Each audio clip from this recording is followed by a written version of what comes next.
Y una vez que terminemos desde la ponencia, desde la mesa, abriremos un turno para que todos y todas podáis preguntarle cualquier cosa, hacer alguna intervención, etcétera, etcétera. Vale, sin más dilación, yo creo que la primera pregunta es un poco obligada, Antonio. ¿Por qué escribiste esta biografía? Aparte de porque era una cosa que te apetecía, ¿qué es lo que te lleva a escribir este libro? Bueno, ¿se oye bien? Sí. Vale. Es que Lenin no solamente fue el estratega, el dirigente de la primera revolución socialista de la historia, sino que para hoy tiene unos mecanismos, políticos y que si la clase trabajadora hoy los emplea adecuadamente, pues nos pueden servir para luchar, para construir un mundo basado en la justicia social. Y una de las herramientas fundamentales que crea Lenin pues es el partido, conocido en la historia como el partido bolchevique. Entonces Lenin debemos reivindicar no solo como el primer estratega de la primera revolución socialista de la historia, sino como un camarada que nos da instrumentos para luchar hoy en el tiempo presente. Entonces, digamos que la escribí porque Lenin es tanto un personaje que tiene una importancia histórica capital, como que también tiene importancia para el propio presente, para las propias luchas que puede hacer y debe hacer hoy la clase trabajadora. Es curioso un poco que la primera definición es la de estratega de Lenin, que nos has hecho. Y estábamos comentando un poco antes de empezar el acto que ahora se ha escrito mucha materia sobre Lenin y que la agresividad, la hostilidad que los autores no marxistas, incluso algunos que se denominan marxistas, emplean para dirigirse a Lenin no es precisamente adjetivos como estratega, sino más bien dictador, el único jefe, etcétera, etcétera. ¿Por qué crees que 100 años después de estar muerto sigue esta hostilidad hacia eso? Porque a la burguesía le sigue molestando, porque Lenin tiene varias cosas. Una de ellas es que escribe muy claro, entonces enseña muy bien a la clase trabajadora. Después tiene una espiritualidad muy rica, donde se ve que tiene un amor inmenso por la clase trabajadora y los sectores populares y un asco profundo por los opresores, por la burguesía. Y entonces, como fue el creador del primer Estado socialista de la historia universal, y sigue siendo, los intelectuales de la burguesía saben perfectamente que sigue siendo depositario de unos instrumentos políticos que podemos utilizar para luchar hoy en día, en el siglo XXI, pues lógicamente le tienen miedo político, y el miedo político lleva a que la derecha y los demócratas pues le insulten de manera permanente, le digan que era un asesino, un dictador, inclusive hasta un cobarde, y después eso hasta dicen, no, pero era un genio. Pero digamos una cosa, por ejemplo, la burguesía siempre habla como si fuese lo que le ocurrió a ella, le ocurriera al conjunto de la humanidad, y entonces dice que la revolución de octubre fue una tragedia. Digo, claro, una tragedia para la burguesía y una epopeya para la clase trabajadora, pero la segunda parte no le interesa. Es decir, ¿por qué odian a Lenin? Porque sigue siendo un personaje que tiene una referencia histórica innegable, y además, al mismo tiempo, insisto, tiene un instrumento, que después, si queréis, podemos hablar algo de eso, que es el partido, conocido en la historia como el partido bolchevique, que si lo utilizamos adecuadamente ese instrumento, pues tiene plena vigencia hoy en día. Me gustaría, si te parece bien, Antonio, centrarnos un poco en eso último que has planteado. Es decir, yo creo que la gran aportación de Lenin a la historia de la lucha de clase y al marxismo es precisamente su concepción del partido político. Me gustaría plantearte que cómo él concebía esta herramienta de lucha. Bueno, pues a ver, Lenin es alumno de Marx. El primero que plantea en la historia la necesidad del partido para la clase trabajadora es Marx en la segunda mitad del siglo XIX. Lenin coge esa enseñanza y la pone en marcha. Y el éxito del partido bolchevique fue absoluto, porque Lenin construye un partido y con ese partido lleva a la clase trabajadora a la conquista del poder por primera vez en la historia. Y ese partido se basa en mujeres y en hombres que tienen por norte la lucha política para llevar al conjunto de la humanidad a una sociedad basada en la justicia social.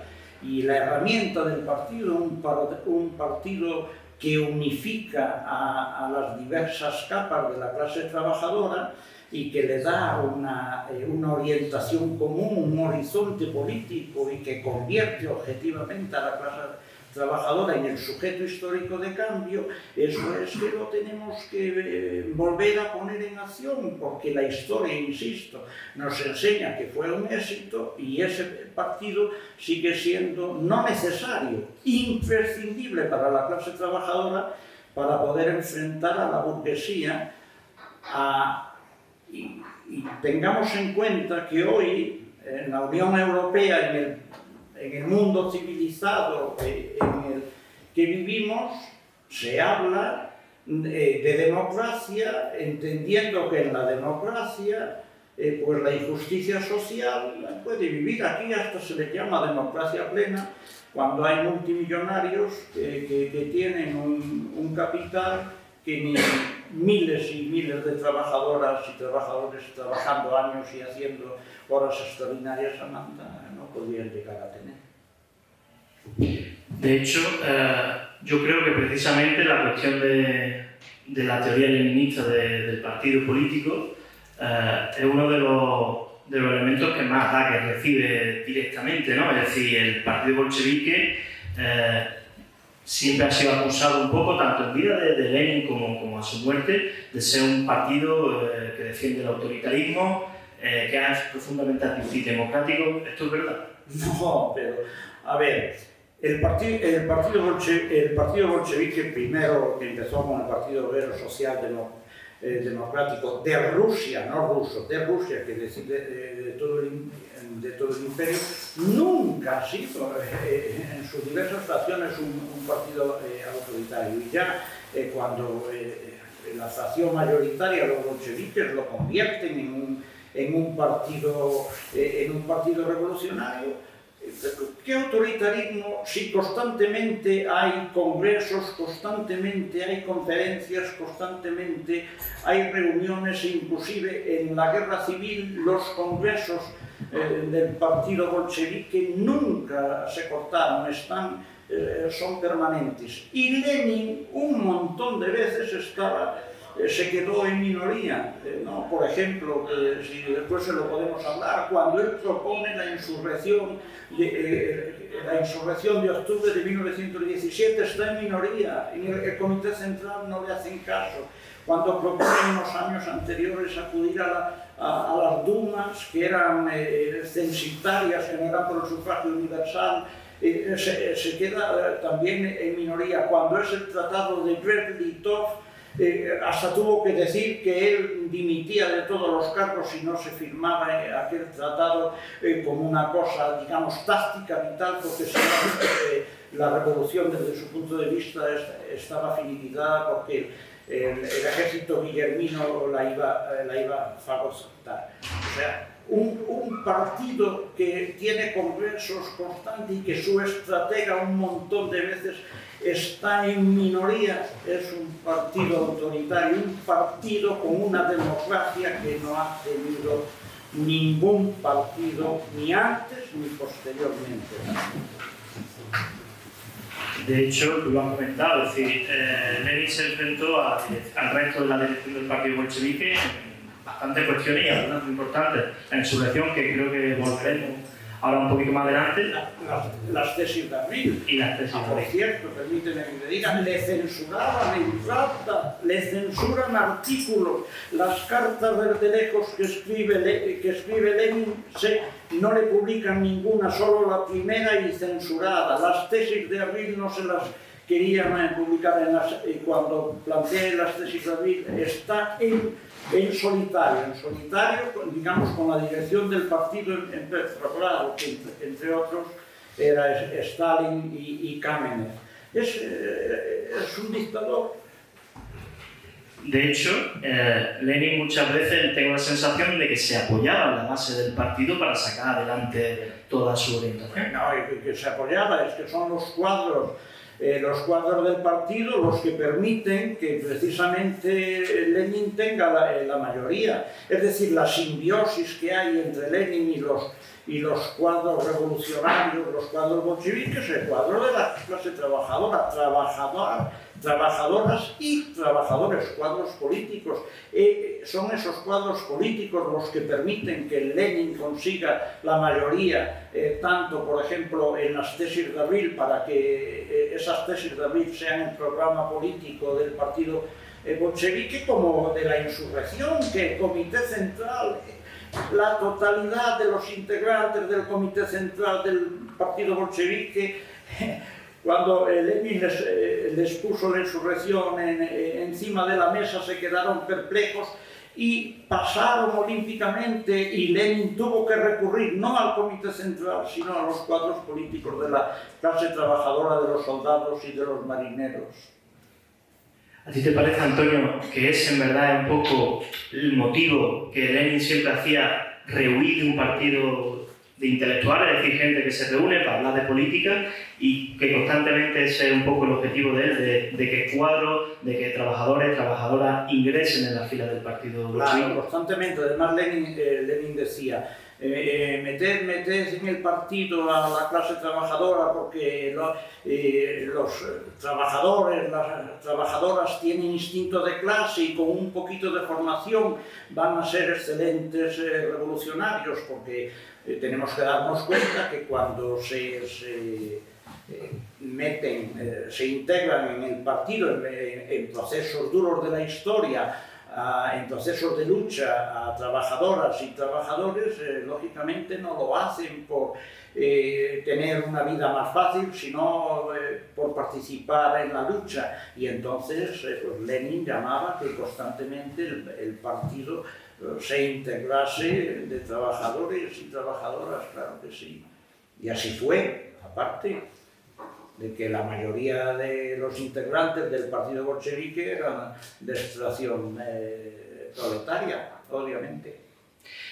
Has comentado varias cosas, Antonio. A mí me gustaría entrar un poquito más en lo que es la cuestión del libro. Es decir, porque evidentemente todo esto que estamos comentando no es algo que tú hayas reflexionado, sino que constantemente tú haces muchas citas de personajes, tanto de Lenin como Trotsky, Krupskaya, la pareja de Lenin, militantes menos conocidos, incluso gente anónima como obreros, etc. Obreros que no están, digamos, recogidos en la historia, porque, a ver, la Revolución de Febrero y la Revolución de 1905 y después la Revolución de 1917, con la etapa de febrero y octubre, ahí está hecho con millones de trabajadoras y trabajadores, que la mayoría son anónimos para el proceso histórico, y yo cito algunos trabajadores ahí que de alguna manera es una forma de reivindicarlos, pero las revoluciones se hacen fundamentalmente con gente anónima, pero sin esos cuadros políticos anónimos de trabajadoras y trabajadores normalitos como nosotros, pues no hubiese ido para adelante la revolución, y precisamente Lenin nos hubiese, sin ellos, sin esos cuadros políticos, con su conciencia política revolucionaria, Lenin hubiese podido sacar las tesis, sus propias tesis en el conjunto del partido bolchevique. ¿Tú crees, Antonio, que eres historiador, aunque también has trabajado en muchas ramas? ¿Qué es más importante al final, el papel del que escribe el historiador no contar la historia, sino dejar que los mismos personajes cuenten pues, todas las devanencias políticas, los hechos y acontecimientos. Yo tengo una metodología que es que intento dos cosas a la vez: explicar el proceso histórico y documentar ese proceso histórico a través de los personajes.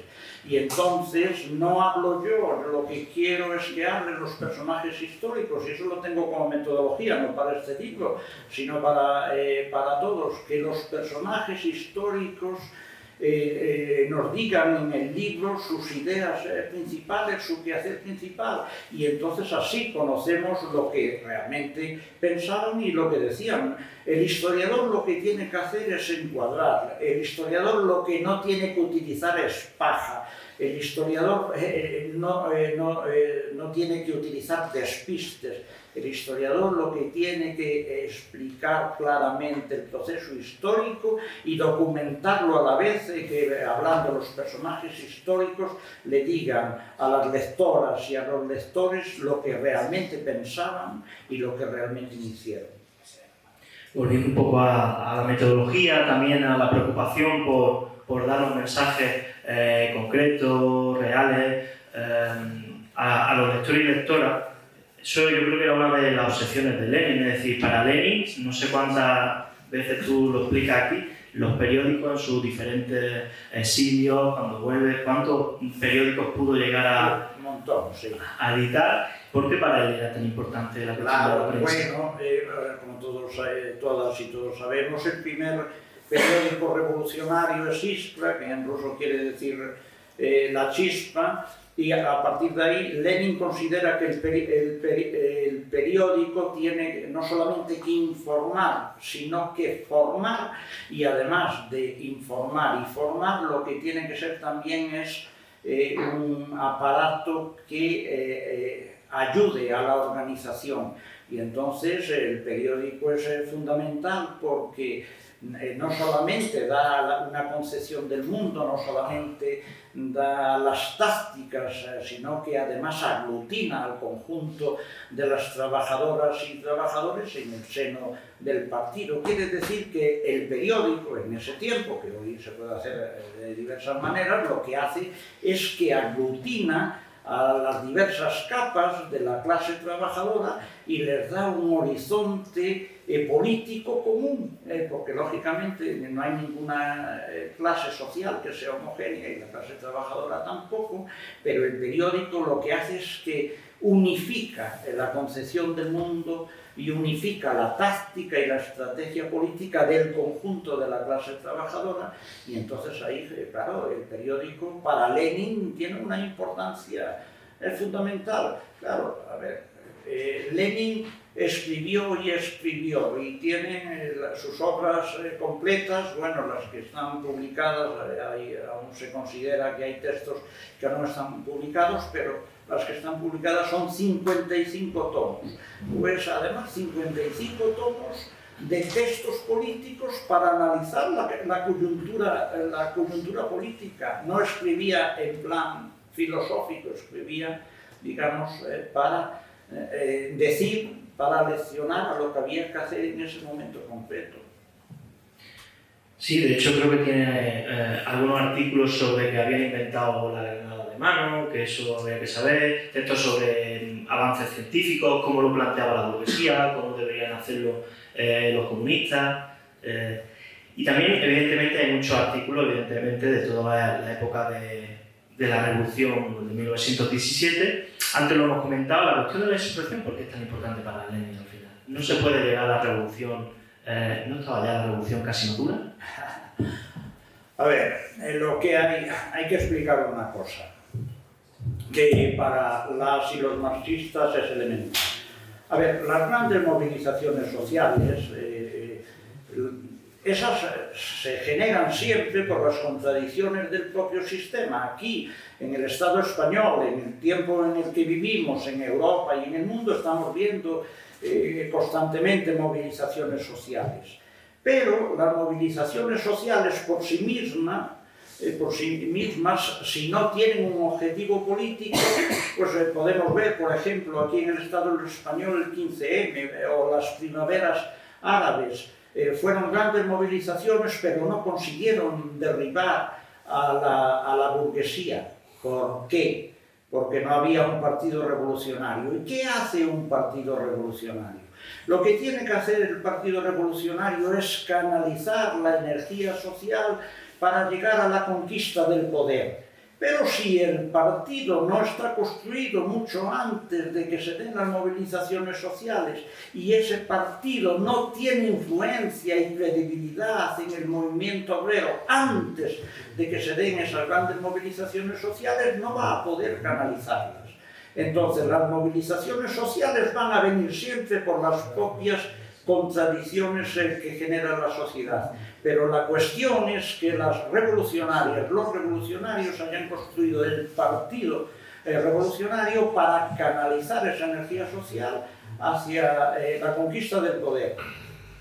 Un gobierno burgués puede aguantar 1.000, 2.000 y 2 millones de movilizaciones si no tienen objetivos políticos, nada más. Yo creo que hay una pregunta que es un poco obligada y que todo el mundo un poco piensa sobre la Revolución Rusa, un poco también por lo que nos acaba de explicar, ¿se hace? ¿Hubiera triunfado la Revolución Rusa sin Lenin, sin su estrategia revolucionaria? No. Porque precisamente, vuelvo a insistir, las contradicciones sociales generan las movilizaciones sociales, pero si no tienes un instrumento que es el partido, y si ese partido no tiene las lecciones, la lección bien aprendida para llevar a la clase trabajadora al poder, no va a haber conquista del poder. Es decir, va a haber explosiones sociales, sí, pueden ser unas explosiones sociales enormes, sí, pero va a haber revolución en el sentido de conquistar el poder y ponerse a transformar la sociedad. No. Entonces, Lenin fue precisamente determinante. Trotsky nos dice bien claro que sin Lenin no se hubiese dado la Revolución de Octubre. Es decir, hombre, eso lo tenemos claro, en mi libro está perfectamente explicado, si me permitís que lo diga así. Si no llega a ser él, pues no se pone encima de la mesa la insurrección, y sin insurrección, lógicamente, no hubieran podido la clase trabajadora, los marineros y soldados, pues conquistar el poder en la Rusia, en la que había sido la Rusia de los zares. Si me permite la publicidad, de todas formas, para profundizar sobre la cuestión de la Revolución Rusa, tú tienes ya alguno que otro libro. Sí, hombre, bueno, pues una biografía de Trotsky, después, digamos, materiales monográficos sobre, por ejemplo, el paso del bolchevismo al estalinismo, y ahora mismo después también vosotros, la editorial Cangrejo Rojo, habéis sacado un cuadernillo titulado Lenin 100 años después, que tuve el placer de hacer. También he publicado pues, Lenin y la conquista del poder. Sí, claro, es un trabajo de militante, de años y años de militancia, porque ya he pasado de los 20, entonces tengo alguno. Me parece que eso es importante señalarlo, de decir, gente que milita, que hace política, que también tiene sus trabajos, que no son especialistas, académicos, que viven de eso, ¿no? Es decir, yo creo que eso es importante también. Bueno, a ver. Digamos que yo no formo parte de los aparatos ideológicos del Estado. Yo, como millones de trabajadoras y trabajadores, he negociado con el empresario el horario, el salario, las vacaciones y otras cosas. No. Pero jamás he negociado con nadie ni una coma de mis textos. Yo me limito a escribir aquello que entiendo que es la mayor aproximación que puedo hacer al personaje histórico o al proceso histórico en ese momento, con los datos que tengo, con la información que tengo y con, obviamente, mi propia capacidad reflexiva. Pero yo no pertenezco ni de lejos, no tengo nada que ver con los aparatos ideológicos del Estado. nada, cero. Eso es. A mí me parece que el propio Lenin era una persona que, como tú hemos explicado al principio, el debate para él era algo fundamental, ¿no? Para Fundamental. Él, de hecho, tuvo potentes debates con Trotsky, tuvo debates potentes con Rosa Luxemburgo, es decir, con gente revolucionaria, no solo con a lo mejor personajes de la socialdemocracia que giraron hacia la derecha, hacia lo que conocemos como el reformismo.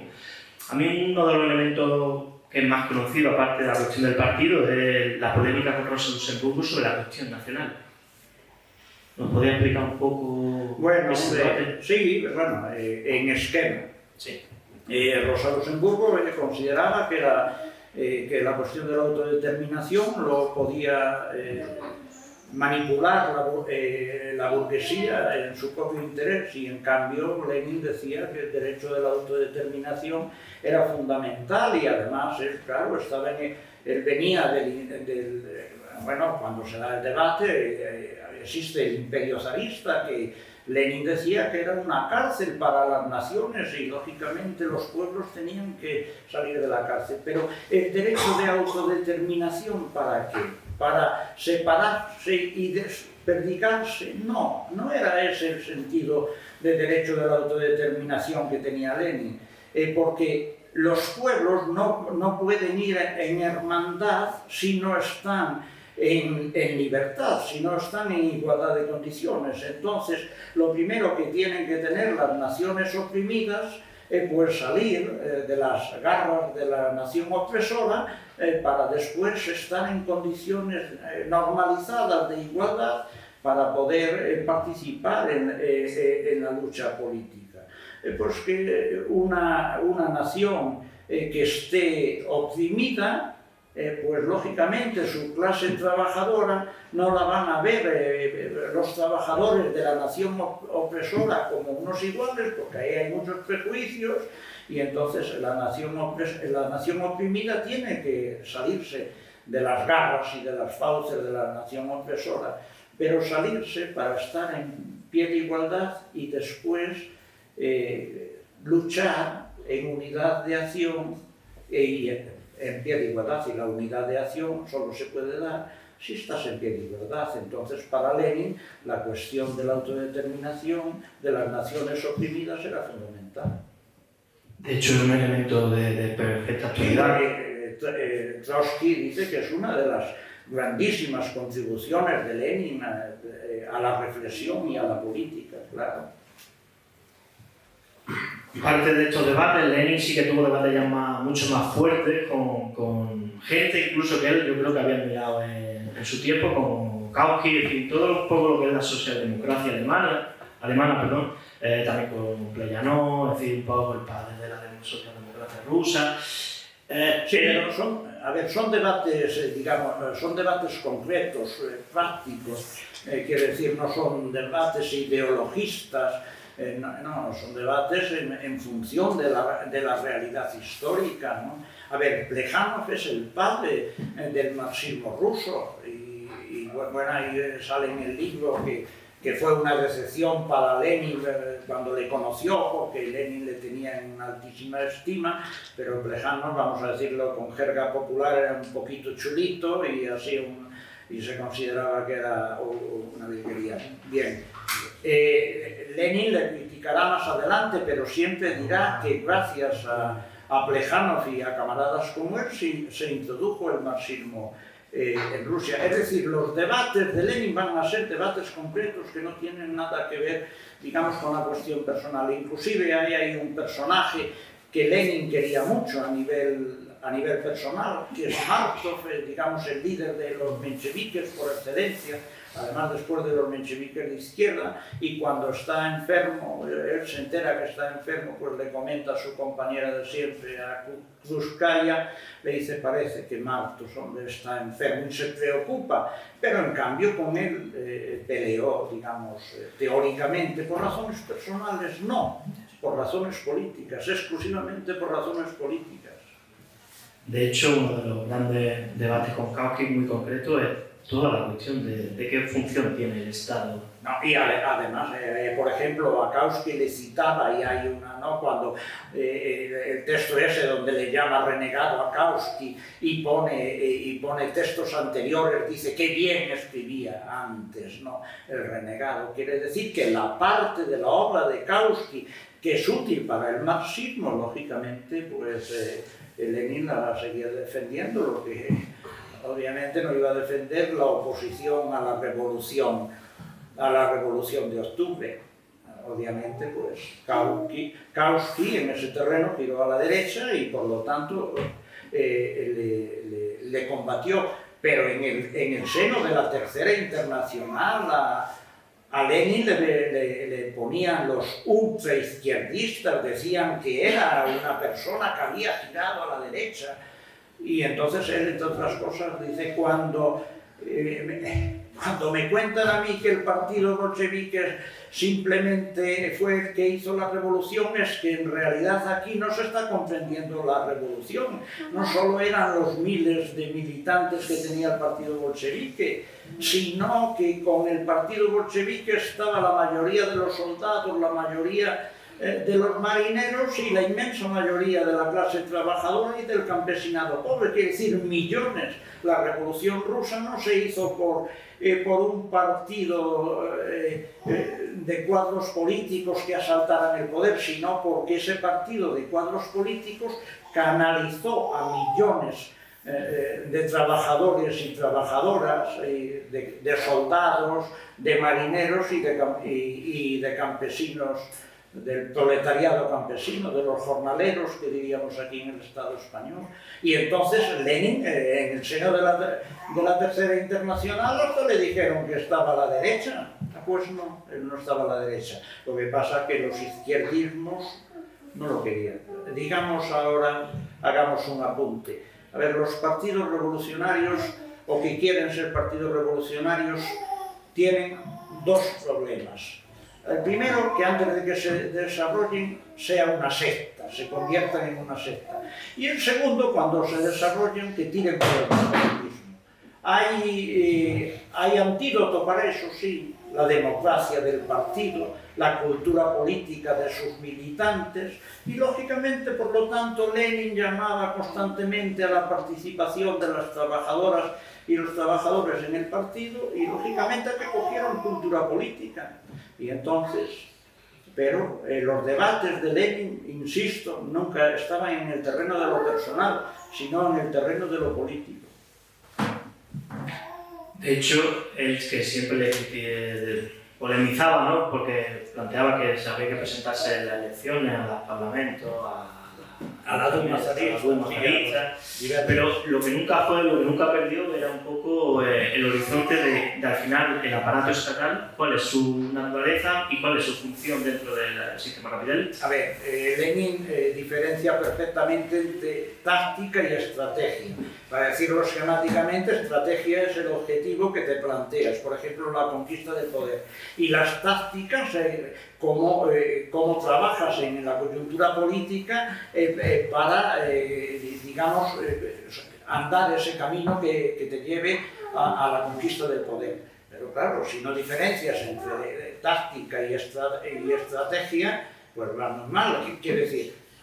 Si tú sabes que tienes que conquistar el poder, eso quiere decir que ya sabiendo eso, tienes un camino recto, un camino trillado. No hay caminos trillados en el proceso histórico.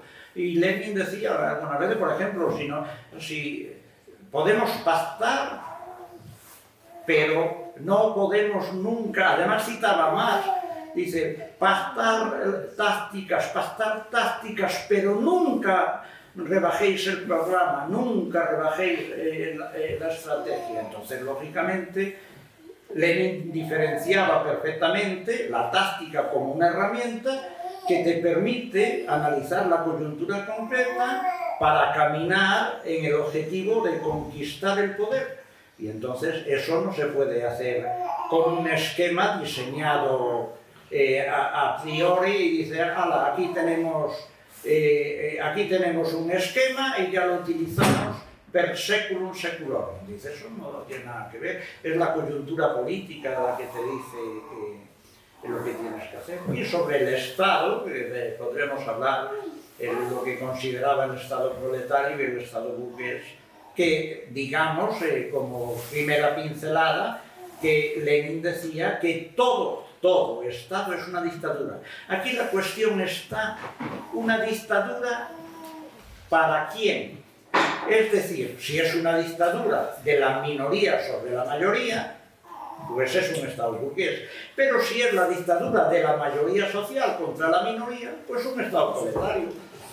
Los dos Estados tienen aparatos ideológicos, sí. Tienen aparatos represivos, sí. Pero claro, el Estado de la clase trabajadora, sus aparatos ideológicos es para librarse de la alienación a la que le somete la burguesía, y sus aparatos represivos pues para reprimir lógicamente a la burguesía, no a la clase trabajadora.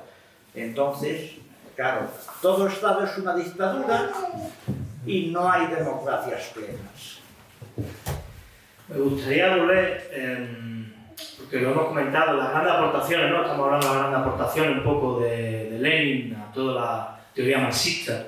Evidentemente acabamos de hablar, la cuestión de la concepción del Estado, las tesis de Abril, el tema de la insurrección, pero hay elementos que son menos conocidos, la cuestión nacional, elementos que son menos conocidos, como por ejemplo la preocupación que le daba Lenin a la cuestión de la emancipación de la mujer. Ese relato no se cuenta. Bueno, es que son menos conocidos aquí porque, como tú dices, porque no se cuentan, pero no eran desconocidos en la Revolución, lógicamente. Hace más de 100 años, el 21 de enero hizo 100 años que Lenin se murió. Pero los textos en defensa de la mujer tienen todos más de 100 años. Y Lenin dice que sin la mujer no se puede construir el socialismo. Y ojo, porque el primer congreso de obreras de toda Rusia se da precisamente en plena guerra civil. En una guerra civil que estaban asfixiados en el sentido más literal, que no tenían para comer la inmensa mayoría. Y en cambio, sí, el partido bolchevique hacía sus congresos y también los congresos de la mujer. Y en ese congreso, desde la tribuna, en el primer congreso de las trabajadoras de toda Rusia, dice bien claro desde la tribuna que sin la mujer no se puede conquistar el socialismo. Y constantemente él estaba llamando a los derechos de la mujer, pero no a los derechos formales meramente, sino a los derechos en la realidad práctica, que no había que conformarse con darle derechos jurídicos iguales que al hombre, sino que esos derechos se efectivizasen.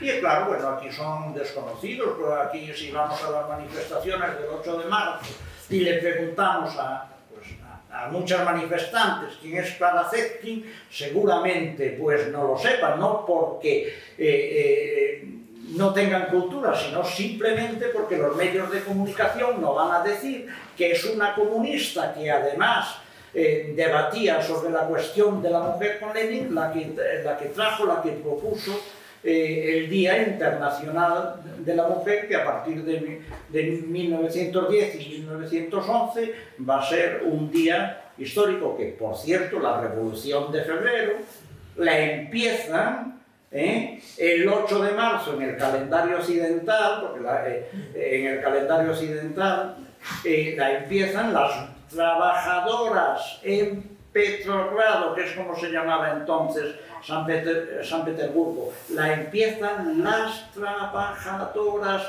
que empiezan a llamar a los otros trabajadores a la lucha, a la huelga y a la lucha.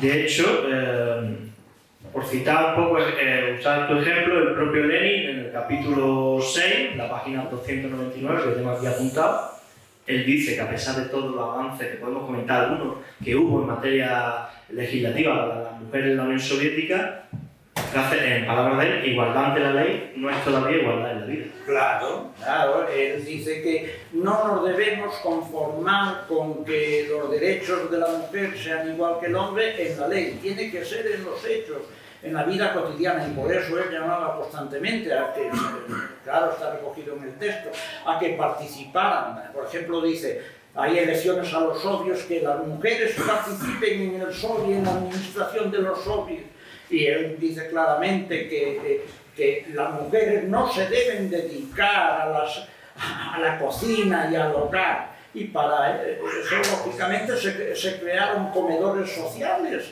en la Rusia de los soviets, y la mujer empieza a poder estudiar, la mujer participa en la vida política. Bueno, después inclusive en la Unión Soviética con la deformación del estalinismo, pero sabemos, ¿no?, que hubo mujeres que participaron en la Segunda Guerra Mundial, las brujas de la noche que bombardeaban a los nazis y les metían en pánico, la primera mujer astronauta de la historia, y eso que ya era una Unión Soviética deformada por el estalinismo, pero aún los brotes de los derechos que había generado la Revolución de Octubre estaban en pie.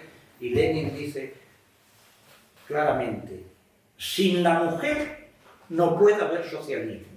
Literalmente, sin la mujer no puede haber socialismo. Y esas palabras tienen más de 100 años. Reflexionemos, más de 100 años. De hecho, podemos afirmar que además Lenin, cuando habla de la mujer, habla de las naciones oprimidas, no solo piensa en las naciones y las mujeres o trabajadores y trabajadoras de Rusia. Él piensa siempre en una mentalidad internacionalista. ¿Por qué le da tanta importancia a esa cuestión? A ver, el socialismo es la alternativa al capitalismo. El socialismo, o la necesidad del socialismo, nace en el propio seno del capitalismo, como el capitalismo nació en el desarrollo histórico en el feudalismo. Entonces, si el socialismo quiere ser una alternativa al capitalismo, tiene que ser a nivel internacional, lógicamente.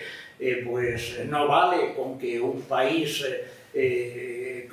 la clase trabajadora en un país tan extenso como era la Rusia de los soviets, conquiste el poder.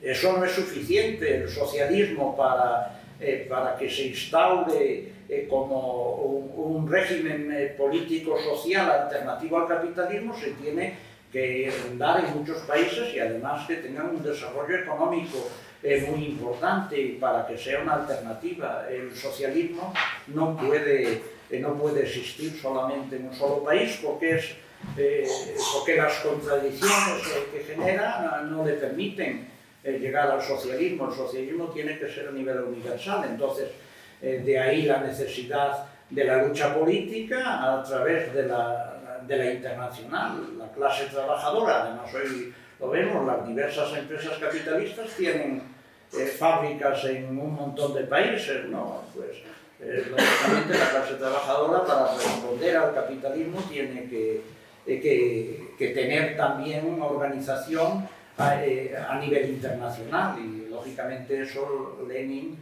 pues lo sabía, y creó la Tercera Internacional, la creó en plena guerra civil, e insisto, cuando estaba en unas condiciones materiales difícilmente pensables hoy, sí, como en Gaza, casi como en Gaza, como están pasando en Gaza, ¿no?, los palestinos.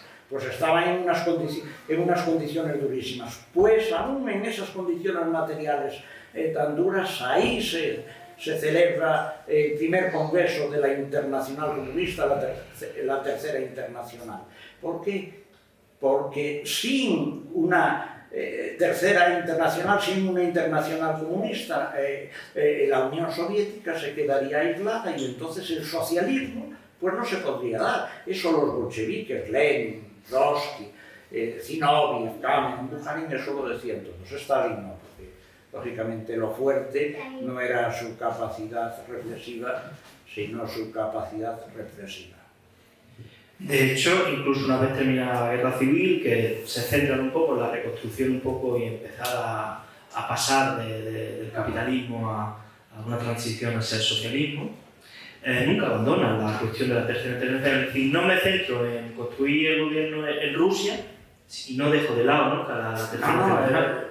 Imposible, pero es que ¿cómo va un internacionalista por excelencia, cómo va a dejar de lado la tercera internacional? Es imposible.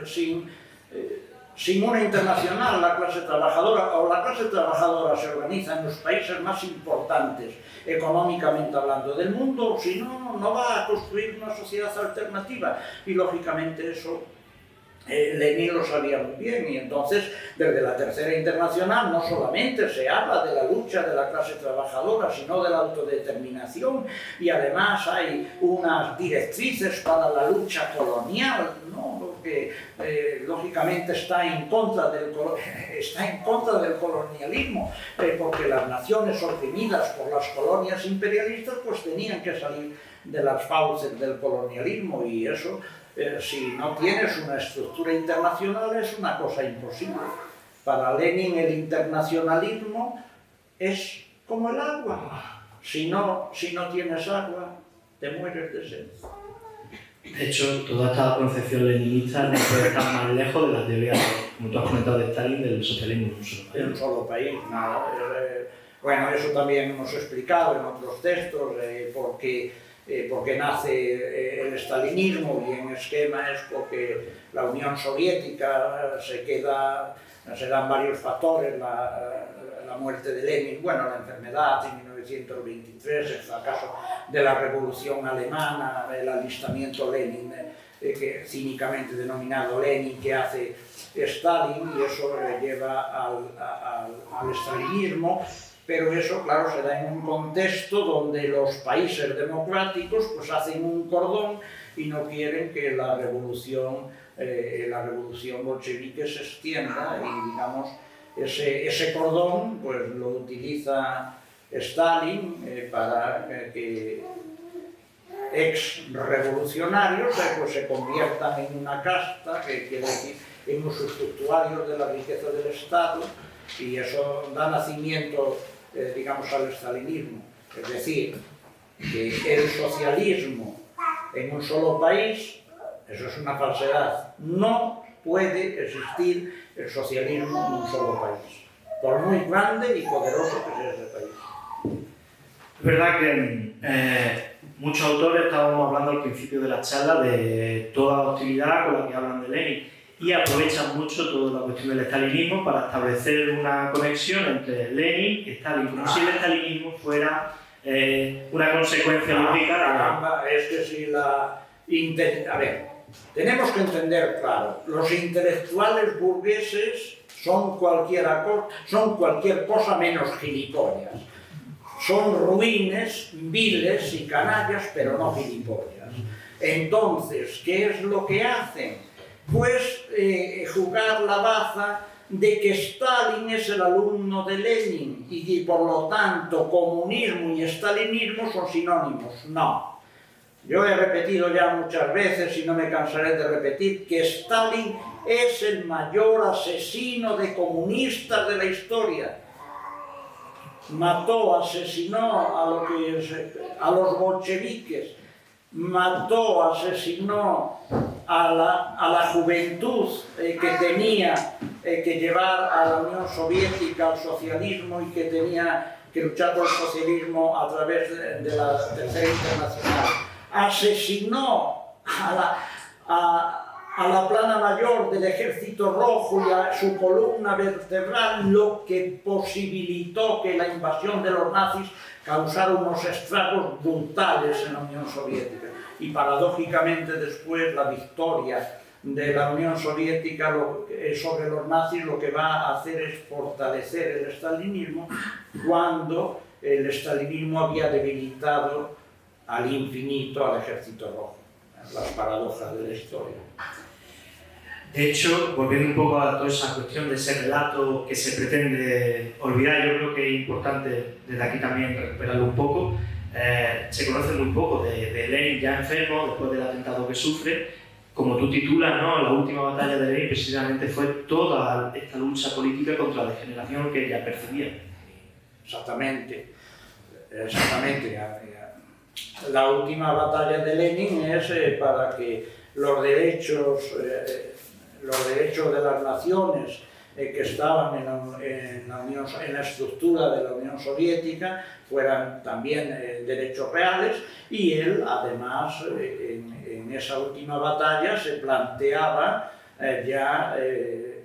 quitar a Stalin del cargo de secretario general, que el cargo del secretario general en vida de Lenin, digamos, era un cargo técnico, vamos a decir técnico administrativo, porque era, digamos, para colocar a los cuadros donde tenían que ir, pues, a funcionar administrativamente o políticamente, y no tenían, digamos, relevancia política, porque la relevancia política salía del Politburó, del Comité Central y, lógicamente, de los análisis que hacían y que aprobaban los dirigentes bolcheviques y, lógicamente, en primer lugar, Lenin.